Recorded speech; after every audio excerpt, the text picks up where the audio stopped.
Hi everyone, it's Desiree, and I am here with Spellbinders, and we're going to look at some past club kits that are still available if you really love them but are not a subscriber.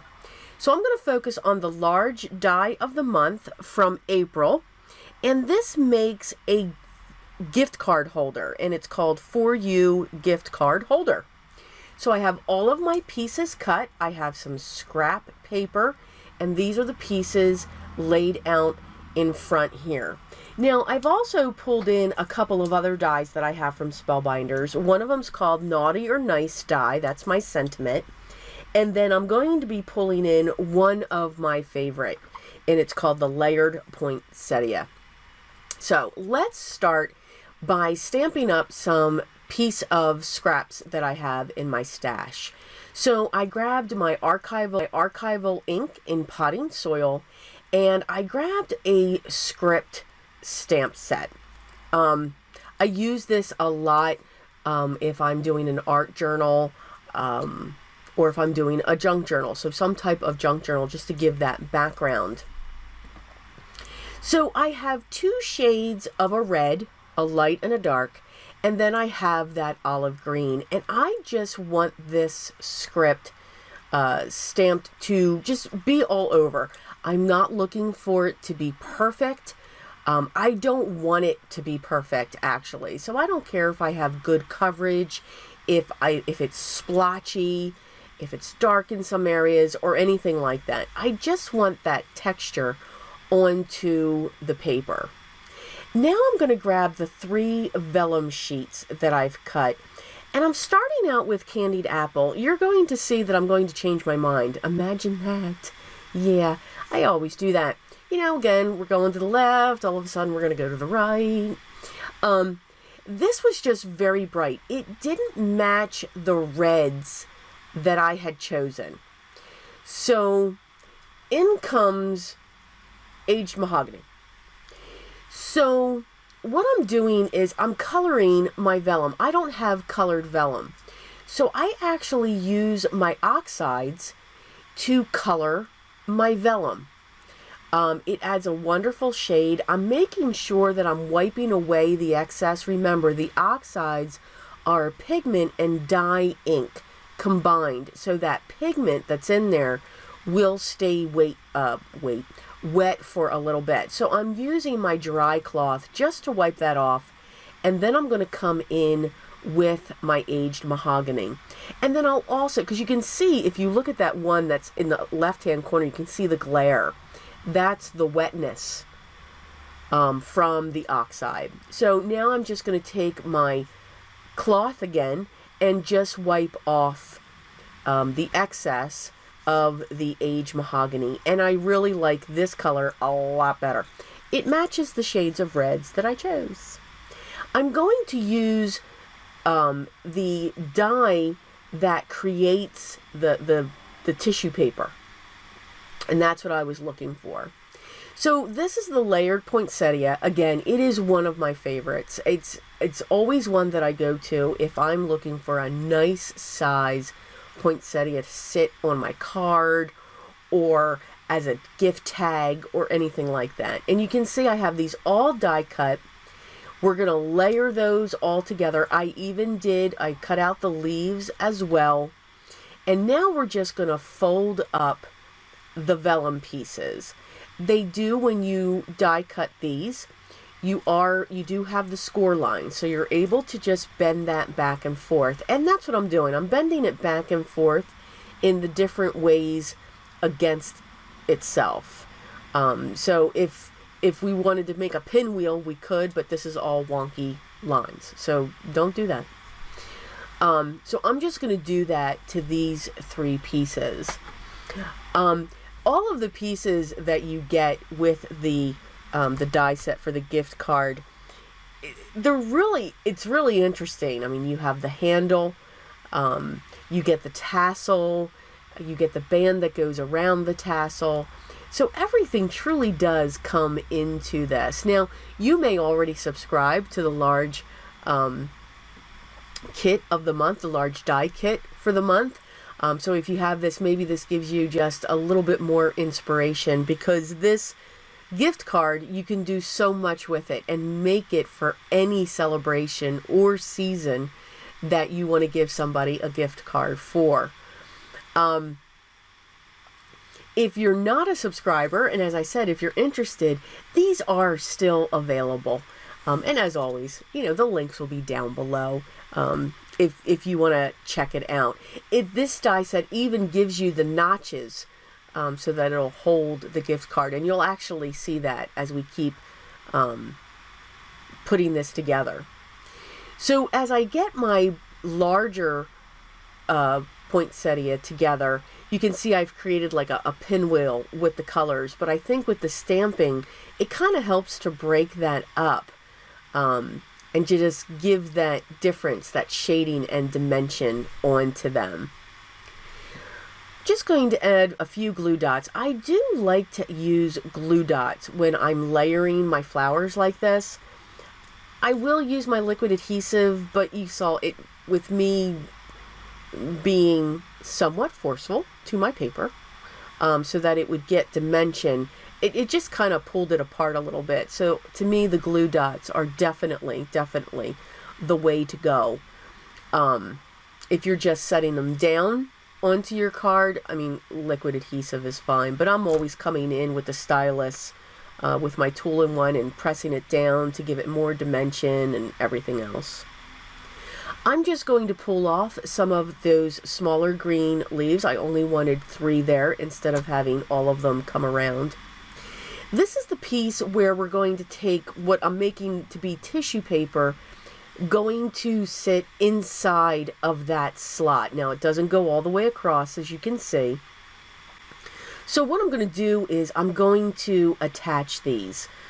Just get them together so that I can fold them, bunch them back up and then get them into that slot again. And I'll actually use double-sided tape so that it's secured in there. And here I'm just gauging, what folds I'm looking for, how I want to make sure that it's the width of the opening. So I'm just fiddling around with it. Of course, it's what we do, right? Paper, it's an awesome thing. Once I have it to the way that I'm looking for it, I'm going to real quick use my bone folder there. And I'm just going to set my double-sided tape right on top, which will help hold it in place. There was a method to my madness, for sure. So you can see that just sticks out there, really cute. And I'm just going to lift off the release paper so that I can get that secured, because it will fall out on me. Yes. So I still have the flap. I haven't closed that up yet. Now I'm going to set that piece aside, and now I'm going to build the holder itself, what this mechanism will slide into. So I actually cut 2 of the handles. I wanted those to be a little firmer, a little thicker than just one, that was me dropping it, than just one layer of cardstock. So just a little bit more strength there. And I'm going to set that aside to dry. And now I'm going to use my double-sided tape to put the holder itself together. So you can see I just have tape on the one side, and I'm going to match up the 2 against each other, making sure that they're even, and then folding down, bringing in my paper creaser to get a good crisp crease. And then I'm going to put some double-sided tape on the other side and make sure that's folded in. And then make sure my last 3 flaps are set, because now I'm just going to fold it in on itself. And this does match perfectly. You just got to make sure, you should score them first, well, they're already scored, but use your paper creaser to push those down first.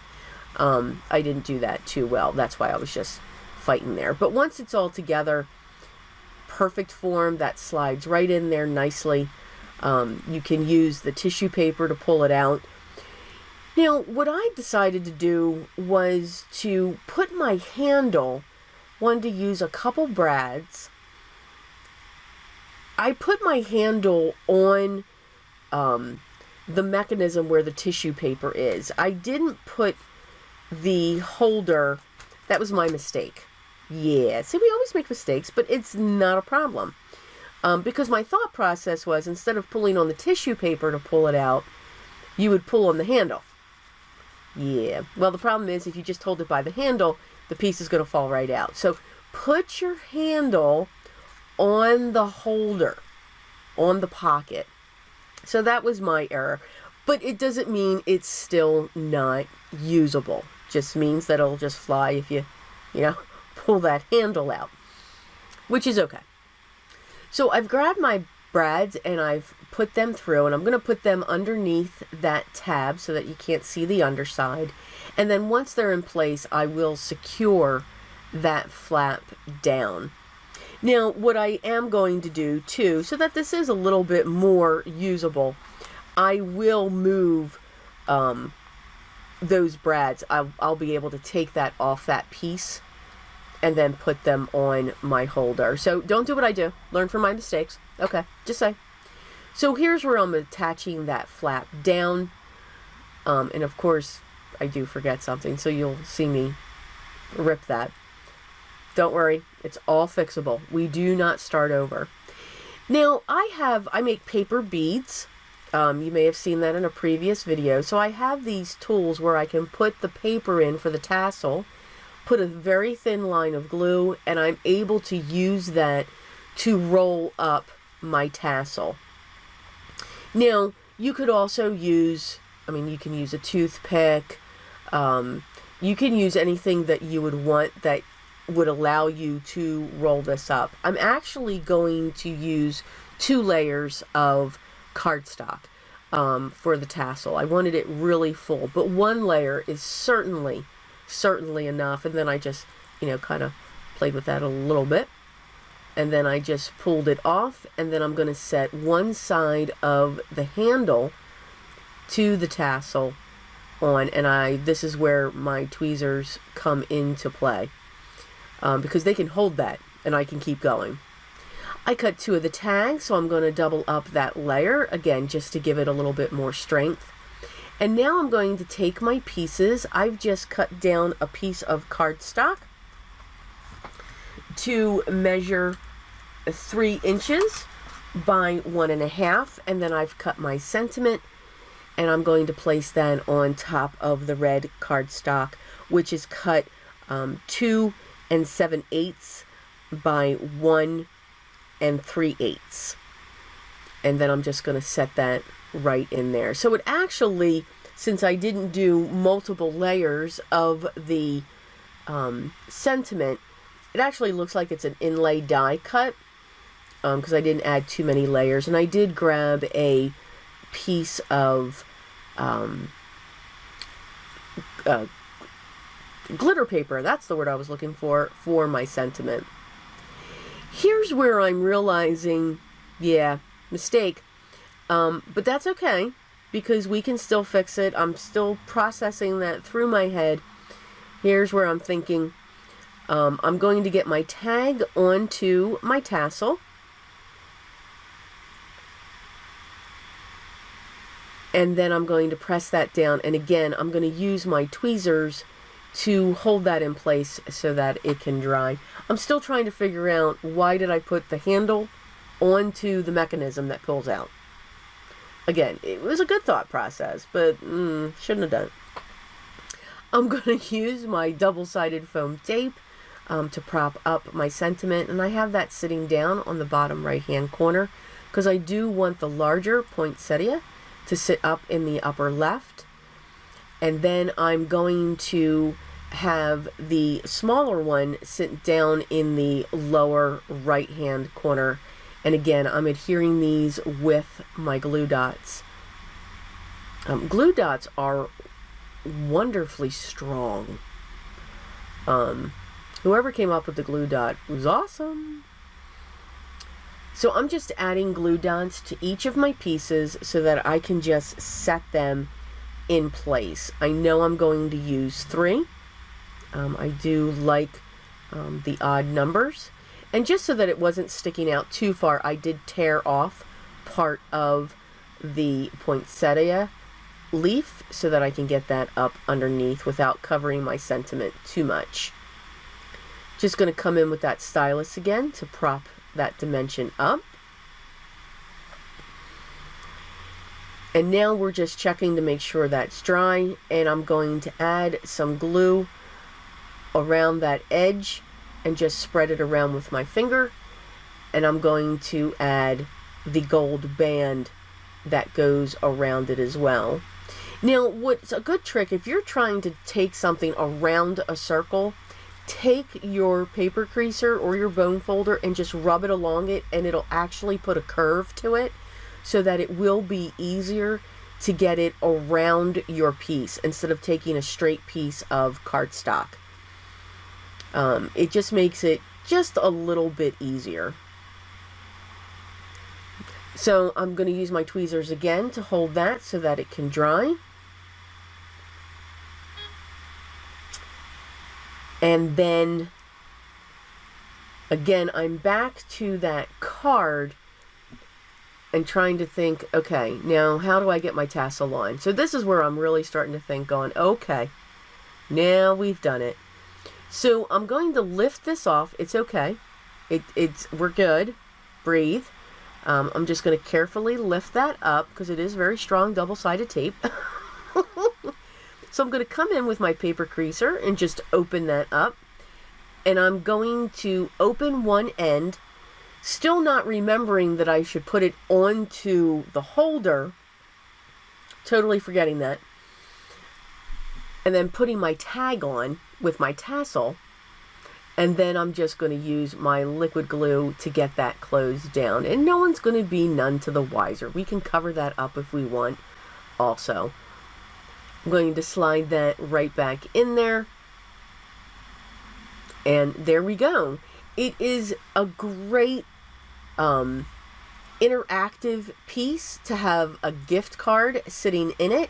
But again, put your handle on the holder, not the pull out. Because again, it is a nice fit. It's a loose fit. It's not tight. You know, you can put a little, what I'm probably going to do if I can't remove those, I'm probably just going to put a little bit of glue down in the bottom so that there's like a rubber stopper there, which will grab onto it as well.